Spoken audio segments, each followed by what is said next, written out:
everybody. We're back in the lab today. I know this is not going to be anywhere near the hands-on experience, but I feel it's worth following some of the things that you've started. I might consolidate this stuff at some point, and I might even have to move out of this lab, but I will try to bring a live video to you each week of what's happening with your plants. Some of it will be at the farm. I'll film both at my homestead farm, the rural location, as well as the urban location. And then while we're allowed to be in here yet, we'll keep an eye on what's happening here. So I thought we'd start today by just simply taking a walk around to each table, see what's going on, and let you know how I'm going to move forward with each of these things. I also realized that last week and this week are really big weeks on your calendars for seed starting field plants, including the hot loving and the cold loving, as the cold loving will be put out in the not too distant future, maybe 4 to 6 weeks, and the hot loving have a good 8 to 10 weeks inside before they go out around June 1. Okay, so let's come on in and let's start at this table and take a look at these beautiful nasturtiums. Whoever was at this table probably didn't recognize these when you left, but they are growing beautifully. They're very large, they're cold loving. It won't be long before you see me putting these into the hoop house. Also, your small soil block zinnias are quite large and need to be moved now, transplanted indoors yet to this larger soil block, which I'll be doing, of course, for you. Your zinnias that you did already move into the larger 50 count cells are really doing nicely. Their true leaves are, well, some of them have multiples, and they're fairly close to the ground, which is what you want them to be. Now, as we look at our cuttings, this is true for every table, unfortunately. A lot of them didn't take. I think there was a learning curve on keeping them moist, and yeah, so I haven't given up on all of them yet, but there will be a lot of consolidation as far as the cuttings go. One way I know, especially on rosemary, if it took, is simply to touch it. If the leaves are falling off, the needle leaves are falling off, you know it's dead. But I do see this one has a lot of green on it that's not falling off, and you can kind of just tell by looking at it that it's still alive. So some of these will, and I know you can't smell this, but I can. That's also, excuse me, an indicator that there's still some life in there. That smell comes from the oil and the moisture. Got some great parsley started here. So I also wanted to kind of highlight this particular planting of your microgreens. You can see what the 1 week difference can do in microgreens, or there might even possibly be 2 weeks here. But this is an abundance of nutrition right here, and these will be harvested, and just a review on how we harvest those. This is something that if you enjoy doing and eating, you can do at home quite easily. If you online go to your Johnny's catalog, they have some really awesome mixes of microgreens like this. This was the mild microgreen mix. I was at the farmer's market this weekend, and I noticed that 3 ounces of these, which probably, I'm gonna bag you 3 ounces right here. This is probably a good 3 ounces. They were selling for $4. So as a market gardener, microgreens are not only really sustainable because of how fast the turnover is, how low the energy input is, but they're super dense nutrition, and so they're a great thing to do at home when you're not getting anything outside. Let's come over to this table, and I see some, I'm not going to show you the same plants over and over, but let me show you some of the different things that are growing. These are our yellow pear-shaped tomatoes, These can go both in the hoop house and outside. One thing to remember as a backyard gardener, cherry tomatoes, whether they're pear-shaped and yellow or small and red, some of you had different varieties, they are a much bigger energy draw as far as harvesting goes. So I actually plant a minimum of them, but people do love them and they often have more flavor than your full-size tomato. So they're really valuable, but don't overdo it. 50 yellow pear tomato plants is way more than I would ever plant, even for the market garden. Our herbs are coming along. This is sage. Some of you did various different things, and as you would be learning if you were here, oftentimes perennials take a lot longer to germinate, and we're going to see that yet on some of the other ones we're going to come to. Calendula flower, and I want you to notice this. The bottom side of this flat is watered well, and you can see the color difference. When we talk about color difference that indicates moisture is obvious here. The top is dry and the bottom is nice and moist. I'll water that too. I can see here we have peppers. Now the one thing that concerns me, one of my big pet peeves with all students, because I just know you don't know, but there's no marker in here to tell me what kind of pepper it is. And I know just from years of doing this that this is a pepper, but I don't know if it's a sweet pepper or a hot pepper or a banana pepper. So they come in so many different varieties and flavors. It's so important that a marker follows them all the way. But luckily, what I can do here is look in your seed box and figure out what kind of pepper that is by looking at what seed packet you had. But really important in the home garden as well, to keep a marker and have that marker follow you. Now these are much smaller.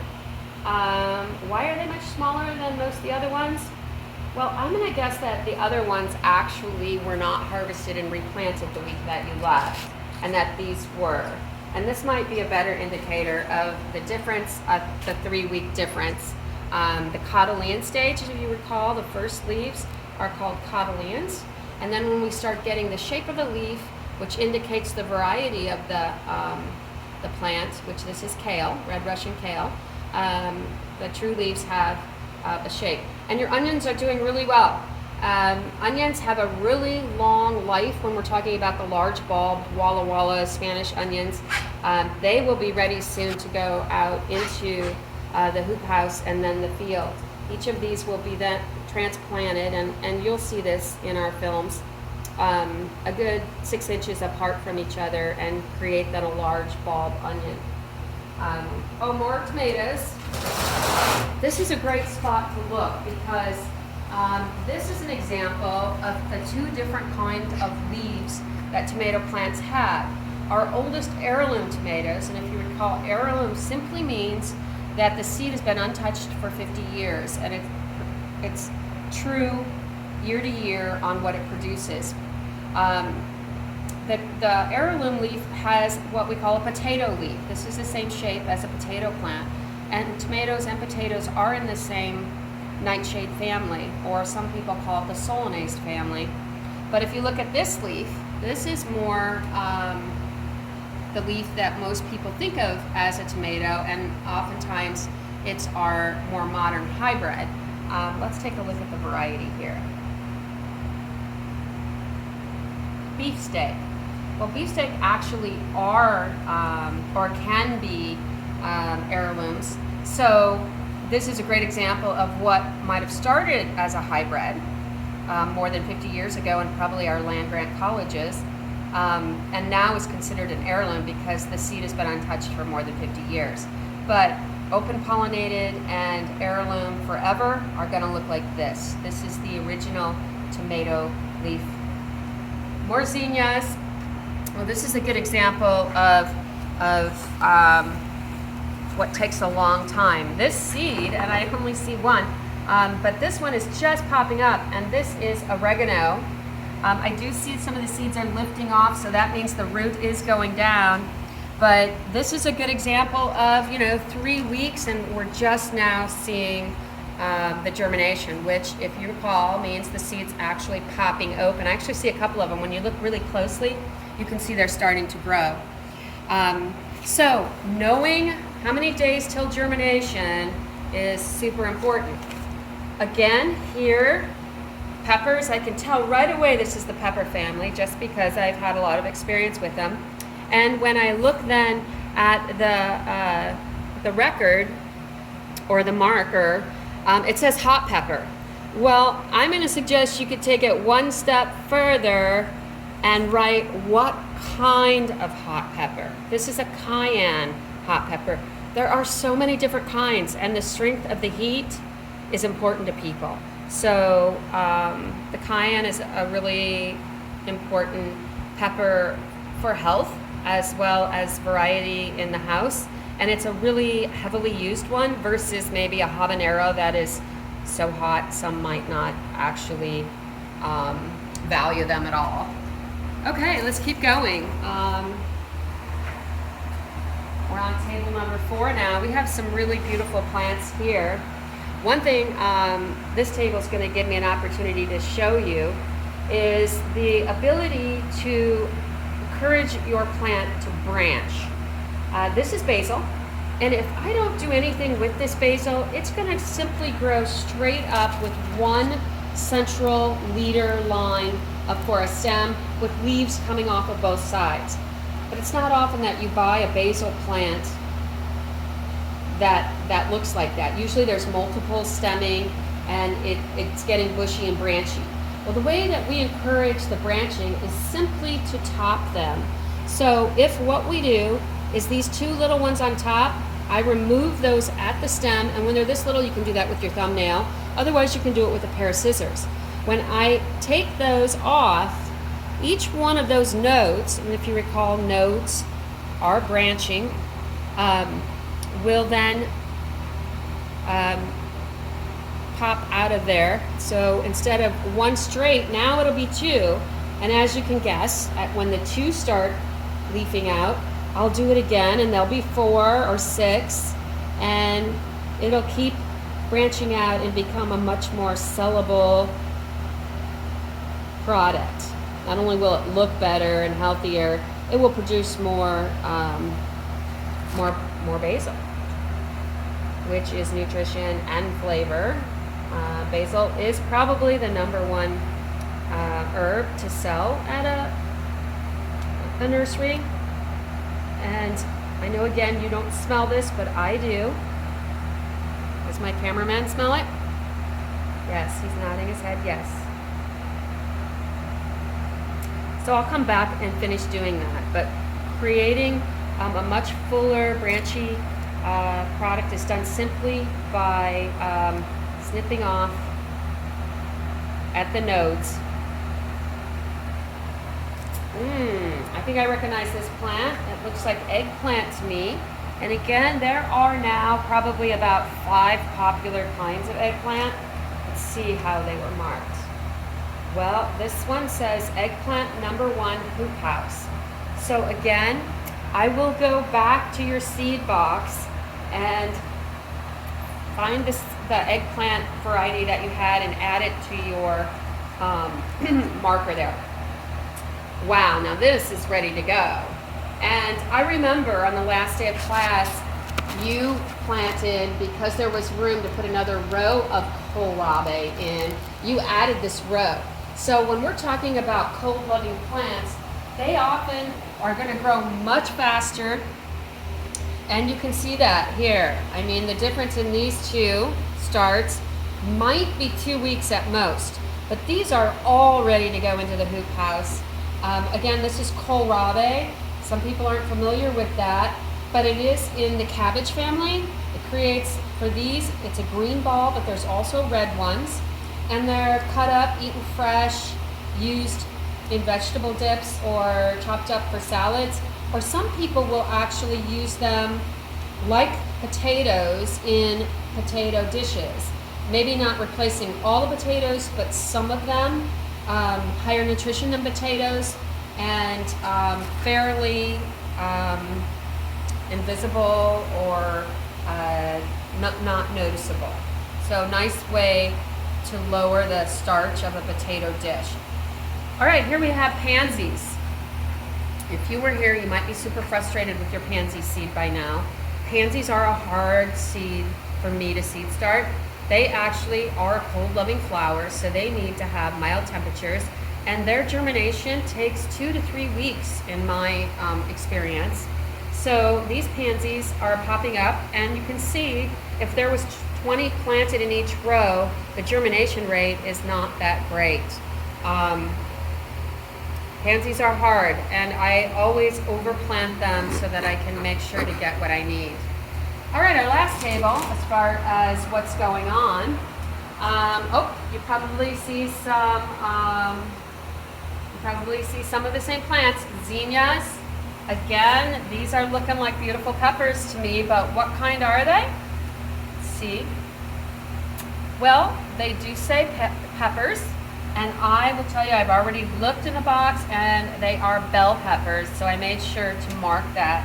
Sweet peppers, of course, are a whole different story than hot peppers to people. So it's important they know what they're getting, or I know what I'm planting. Here's a beautiful example of this small soil block and the readiness to move on. These are holding up really well. I've been watering religiously.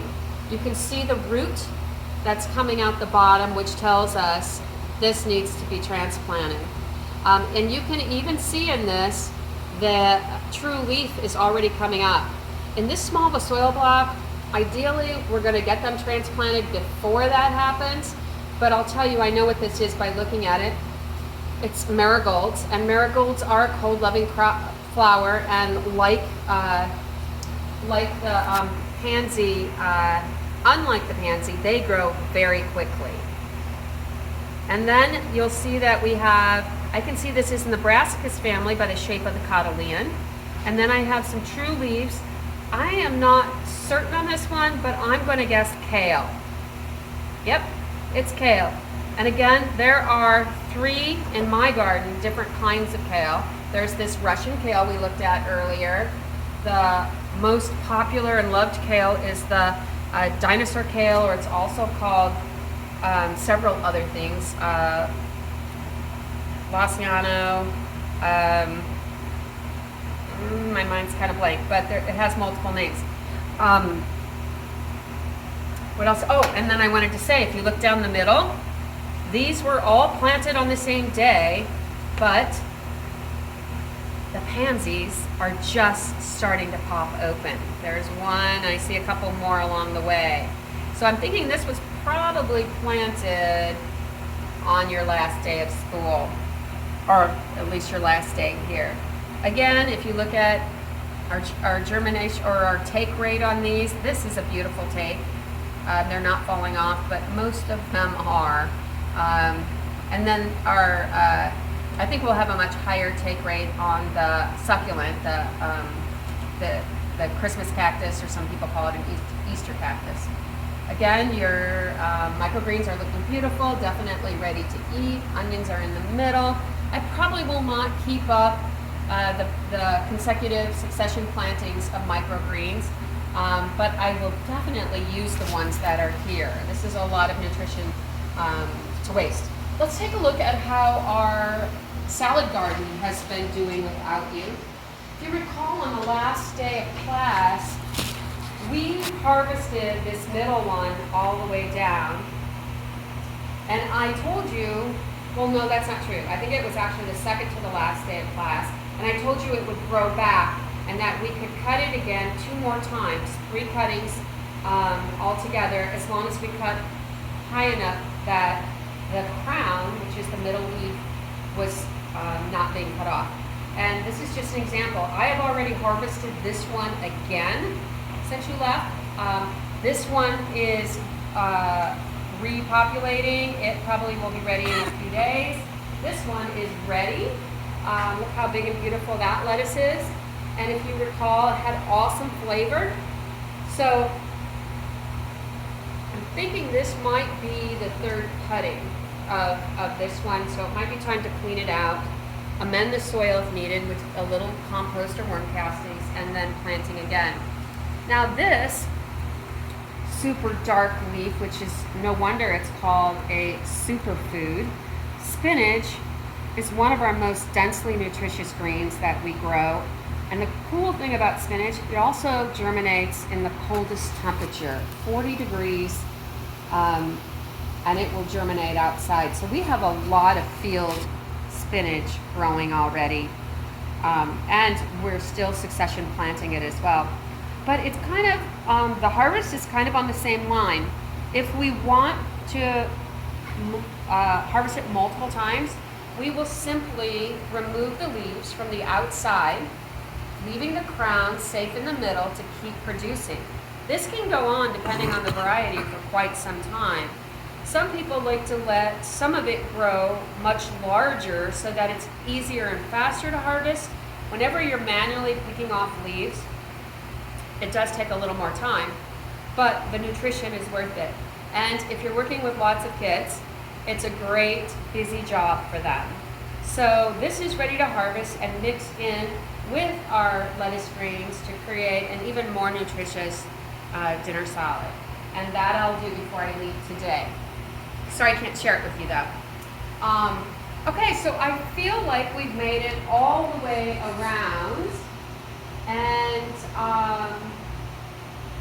now I just want to review with you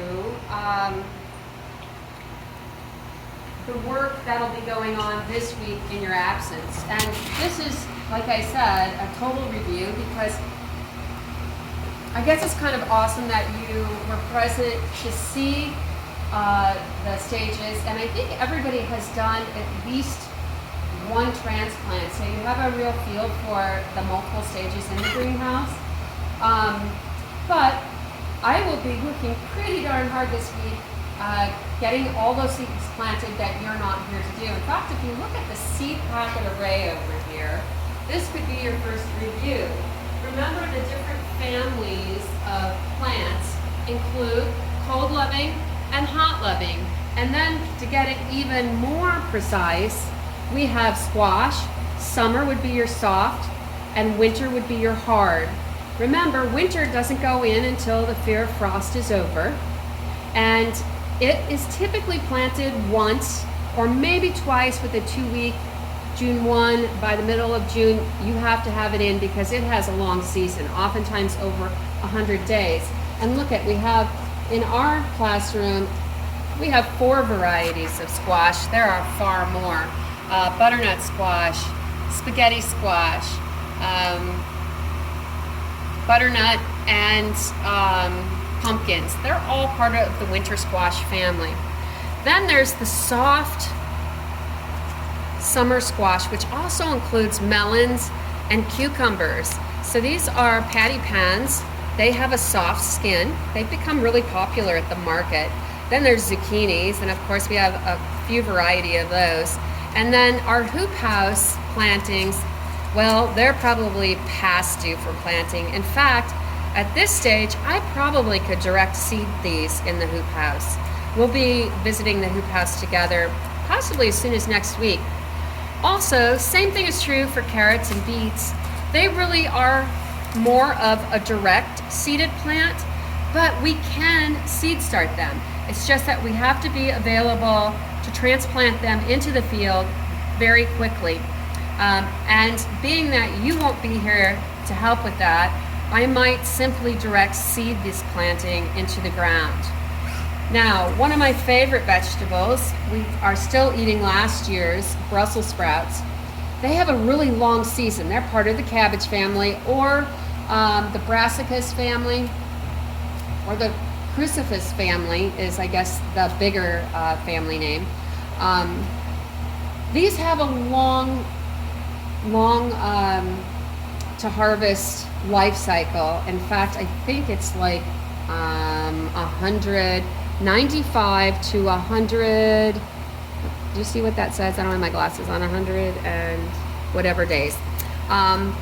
So these need to be planted early on, and they actually don't taste their best until after the first frost, which, if you recall, is often in this area right around the middle of October. So these need to be seed started and gotten out into the field. Usually I'm getting them out in end of April, beginning of May. Because remember, the days in the greenhouse do not equal the days in the field. Even though I didn't ask you to take that into consideration in your calendar, it is a consideration to remember. So here's our kohlrabi, the purple. That's another brassicas, a crucifix. Kales are part of that family. Cabbage. And I don't have a broccoli here, but I'll be planting broccoli. And these are field plantings. At this point, we could have had these planted last week to be able to get them in end of April, beginning of May. Now our hot loving plants, the tomato family, I don't have everything represented here, but peppers, our large cutting tomatoes, as well as our hoop house tomatoes, our sweet and hot peppers, our okra, our eggplant. It's time to plant for the field now. We already have, as you saw as we went around, our hoop house plantings looking great, but now we need to get our field plantings, which will go in the first week of June. And then let's look at our peas and beans. If we have lots of hands and learning going on, we can seed start these. Usually it's just a week before they go into the field. But if we don't, we direct seed those both in the hoop house and outside for every planting, actually. So peas and beans we'll plant together at the farms in the field, where we might have seed started them ahead of time in the lab. We will not do that this year. So these are the families of seeds. Corn is a family as well. I do not use much, I'll take that back. If I'm working with younger students, like my junior high and younger, the Three Sisters Garden is a really great garden to do with them, and it includes corn, soybeans, and squash, and their companion plants. As we talked about, they do better because of their proximity to each other, and the beans, of course, are the legume, the nitrogen fixers, so they're drawing down nitrogen out of the air, cycling it in the ground and creating fertility that will be used by all the plants around them. It's a great lesson and it's great fun for them, but corn in itself is not very nutritious, and it is, if you don't have it, a waste of your garden space as far as nutrition goes. So, and then also remember, our heating mats will still be used for our warm loving plants. Our cool loving plants will not need the heating mat. They'll simply sit on the table with their humidity cover. And so let's look at what I'll be doing this week in your absence. A quick review of the materials used in seed starting. Remember, this is the seed starting tray. It's great because it will hold 200 to 400 seeds in a very small space. So ideally, anything that needs to be heated would be started here to conserve energy of multiple kinds. And then we might actually, and remember the soil, let's just review, I guess, since we're talking about this. The soil is 100% saturated with water, so that when it goes in here, it is evenly moist, filling all 20